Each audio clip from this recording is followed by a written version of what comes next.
Evening friends, आज के update कुछ इस प्रकार से है। आज हम जो सबसे पहले शुरुआत करेंगे पाकिस्तान से। पाकिस्तान के बलूचिस्तान प्रांत में विद्रोह अशांति लंबे समय से रही है, लेकिन हालिया समय में ये काफ़ी ज़्यादा बढ़ गया है। ख़ासतौर से बलूचिस्तान लिबरेशन आर्मी BLA के जाफर एक्सप्रेस को हाईजैक करने और नौशकी में सैन्य काफिले पर हमले ने पाकिस्तान की अंदरूनी कमजोरी, आतंकवाद विरोधी रणनीतियों की नाकामी और बलूचिस्तान में बिगड़ती सुरक्षा स्थिति के भू राजनीतिक प्रभावों को उजागर किया है। एक्सपर्ट का मानना है कि जाफर एक्सप्रेस की इस घटना ने पाकिस्तान की सुरक्षा स्थिति की पोल खोल दी है। इससे दुनिया के सामने भी पाक की छवि को धक्का लगा है। फर्स्ट पोस्ट की रिपोर्ट के मुताबिक जाफर एक्सप्रेस की हाईजैकिंग और उसके बाद चला ऑपरेशन पाकिस्तान की खुफिया जानकारी में कमी और दूरदर्शिता में पिछड़ने को दिखाता है। दूसरे देशों में बंधक बचाओ अभियान बहुत तेज़ी और सटीकता से किए जाते हैं, लेकिन पाकिस्तान की प्रतिक्रिया बहुत धीमी थी। वहीं BLA ने योजनाबद्ध और समन्वित तरीके से हमला किया। BLA की बड़े पैमाने पर हमले करने की क्षमता सीधे तौर पर पाकिस्तान की संप्रभुता को चुनौती है। बलूचिस्तान के बिना पाकिस्तान अधूरा। बलूचिस्तान पाकिस्तान का सबसे बड़ा प्रांत है और प्राकृतिक गैस का भंडार है। इस प्रांत की अरब सागर तक रणनीतिक पहुंच है। इसके बावजूद यह पाक का सबसे कम विकसित क्षेत्र है। पाकिस्तान की सरकार बलूचिस्तान का विकास करने और यहाँ के लोगों को राजनीतिक या आर्थिक रूप से साथ लाने में नाकाम रही है। मानवाधिकारों के उल्लंघन और सैन्य दमन के विद्रोह को बढ़ाया है और इस क्षेत्र को दक्षिण एशिया के सबसे जटिल संघर्षों में से एक बना दिया है। बलूचिस्तान में BLA का जाफर एक्सप्रेस पर हमले का असर सिर्फ पाकिस्तान की अंदरूनी सुरक्षा पर ही नहीं बल्कि चीन पर भी असर डालता है। चीन ने CPEC के तहत इस क्षेत्र में बड़ा निवेश किया है। यह निवेश बलूचिस्तान की स्थिरता पर निर्भर करता है। ग्वादर बंदरगाह को चीन के बेल्ट एंड रोड इनिशिएटिव का केंद्र माना जाता है। बलूच विद्रोहियों ने इस पर कई बार हमले किए हैं।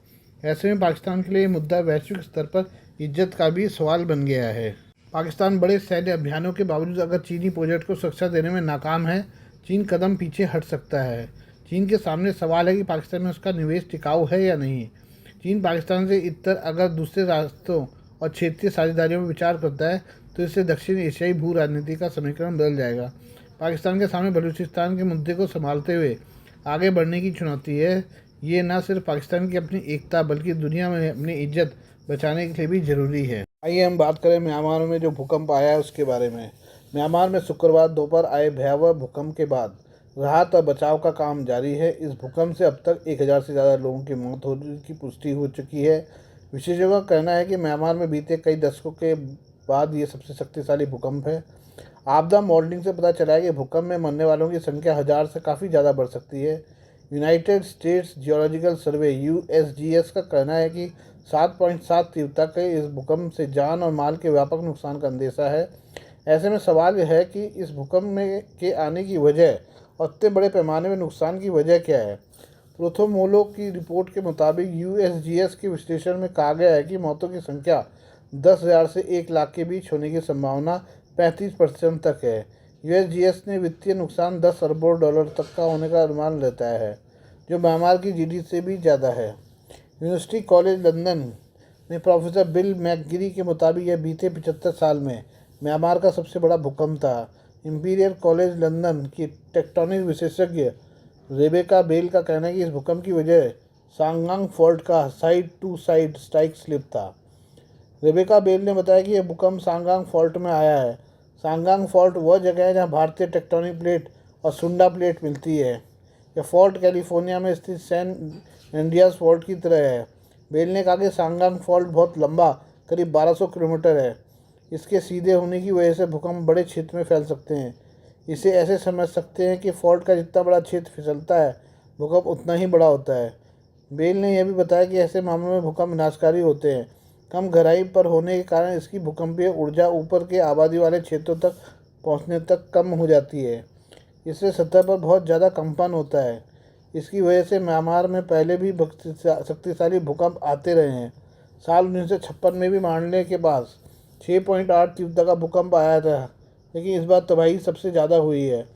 रॉयल होलेव यूनिवर्सिटी ऑफ लंदन के पृथ्वी विज्ञान विभाग के यान वाटकिंस का कहना है कि हाल के दशकों में म्यांमार में ऊंची इमारतें बनी हैं, लेकिन निर्माण नियमों का पालन बहुत कम हुआ है। सांगांग फॉल्ट के पिछले भूकंपों के दौरान म्यांमार में छोटी इमारतें थीं। लकड़ी की बने घर भूकंप के झटकों के प्रति संवेदनशील होते हैं। ऐसे में पहले के भूकंप से नुकसान इस स्तर पर नहीं होता जैसा इस बार देखने को मिला है। थाईलैंड की राजधानी बैंकॉक में भूकंप से तबाही पर एक्सपर्ट का कहना है कि बैंकॉक सक्रिय फॉल्ट से दूर है, लेकिन इसकी नरम मिट्टी झटकों को बढ़ा देती है। यह दूर के भूकंपों के दौरान विशेष रूप से ऊंची इमारतों को प्रभावित करता है। ऐसे में म्यांमार में भूकंप के केंद्र से 1000 किलोमीटर दूर होने के बावजूद बैंकॉक में इसका सीधा असर हुआ है। ये हम बात करें इसराइल और तुर्की की। इसराइल और तुर्की के बीच तनातनी एक बार फिर बढ़ रही है। इसकी वजह दोनों का पड़ोसी देश सीरिया बन रहा है। इजरायली सैन्य अधिकारी को कहना है कि तुर्की की ओर से सीरिया में एयरबेस पर परिस्थिति बढ़ाई जा रही है। इस पर इजरायली सेना और सरकार ने अपनी चिंता जताई है। इसराइल को लगता है कि सीरिया में तुर्की की बढ़ती सैन्य उपस्थिति उसकी सुरक्षा के लिए खतरे का सबब बन सकती है। दरअसल सीरिया में राजनीतिक अस्थिरता के बीच दोनों देश अपना प्रभाव बढ़ाने की कोशिश में हैं, जो तनातनी की वजह बन रहा है। द वॉर जोन ने इजरायली फोर्स IDF के एक वरिष्ठ अधिकारी के हवाले से बताया है कि तुर्की की सीरिया की नई सरकार के साथ एक सुरक्षा समझौते पर बातचीत चल रही है। इसराइल को लगता है कि इस समझौते के तहत तुर्की के F-16 जैसे फाइटर जेट सीरिया में आ सकते हैं। IDF अधिकारी के अनुसार सीरिया के पलमायरा में तुर्की वायुसेना का बेस बनने में से क्षेत्रीय तनाव बढ़ेगा। पलमायरा जैसी रणनीतिक जगह पर तुर्की की सैन्य उपस्थिति इसराइल की सुरक्षा के लिए खतरा बन सकती है। IDF अधिकारी ने कहा कि हाल ही में इसराइल ने पलमायरा के पास T4 एयरबेस सहित क्षेत्र में सैन्य बुनियादी ढांचे पर हवाई हमले किए हैं। इस कार्रवाई का उद्देश्य सीरियाई शासन को निशाना बनाना नहीं, बल्कि तुर्की को इस रणनीतिक क्षेत्रीय संपत्तियों का उपयोग करने से रोकना है। उन्होंने कहा कि इजरायली और तुर्की सेनाओं के बीच यहाँ सीधा टकराव नहीं हुआ है, लेकिन स्थिति संवेदनशील बनी हुई है। सीरियन नॉर्थ प्रेस एजेंसी ने बताया कि तुर्की उत्तरी सीरिया में भी एक बेस बना रहा है। रिपोर्ट में कहा गया कि तुर्की की सेना ने हाल के दिनों में उत्तरी एलेप्पो स्थित मेनाग सैन्य हवाई अड्डे के अंदर सैन्य बेस का निर्माण शुरू कर दिया है। तुर्की की सेना बड़े परिवहन वाहनों का उपयोग करके कंक्रीट के बड़े स्लैब और लॉजिस्टिक ले जा रही है। तुर्की इस हवाई अड्डे को पूरी तरह से चालू हवाई रक्षा बेस में बदलने पर काम कर रही है। तुर्की के उत्तर पश्चिम सीरिया में मनबीर शहर के पास एक बेस बनाने के भी दावे हैं। सीरियन डेमोक्रेटिक फोर्सेस ने एक रिपोर्ट जारी की है, जिसमें सीरिया क्षेत्र में नए तुर्की सैन्य ठिकानों के निर्माण के साथ साथ सीरिया में तुर्की सैन्य उपकरणों और कर्मियों के जुटाव को दिखाया गया है। इस तरह की रिपोर्ट इसराइल की फिक्र बढ़ा रही है। इसराइल और तुर्की के रिश्ते उतार चढ़ाव के रहे हैं। दोनों के बीच कई दफ़ा तनातनी देखी गई है। सितंबर 2023 में दोनों देश के बीच सुलह की कोशिश हुई, लेकिन इसराइल के गाज़ा में हमले के बाद ये बातचीत टूट गई। अब दोनों देश बशर अल असद के पतन के बाद सीरिया में अपना प्रभाव बढ़ाना चाहते हैं, जिस पर तनाव बढ़ रहा है। हम बात करें बांग्लादेश की। बांग्लादेश की अंतिम सरकार के मुख्य सलाहकार मोहम्मद यूनुस ने शनिवार को अपनी 4 दिवसीय चीन यात्रा खत्म होने के मौके पर कहा कि उनके देश के लिए चीन को एक अच्छे मित्र के रूप में देखना महत्वपूर्ण है और उन्हें उम्मीद है कि ढाका और बीजिंग के बीच संबंध एक नए चरण में प्रगति करेंगे। मोहम्मद यूनुस ने आगे कहा है कि हमारा रिश्ता वर्षों से बहुत मजबूत रहा है, हमारा व्यापारिक सहयोग अच्छा है और हम चीन के साथ साझेदारी से लाभान्वित हो रहे हैं।